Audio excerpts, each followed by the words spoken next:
শুভ সকাল বন্ধুরা, তোমরা যে যেখানে আছো আশা করি ভালোই আছো। আমিও ভালো আছি বন্ধুরা। কালকে সারা দিনে আসছি, রাত্রে আস্তে আস্তে 8টা কি 8:30 বেজে গেছে। এখন বাজতে চলছে কটা, 9:30 বাজতে চলছে।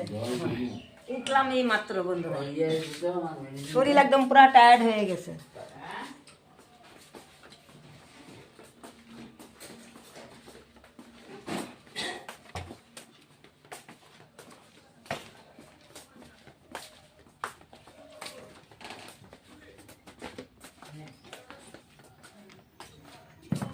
কালকে যে গেছি কুচবিহারে বন্ধুরা, ওগুলা কালকে ধুয়ে দিছি, এসে রাত্রেবেলা ধুয়ে দিছি।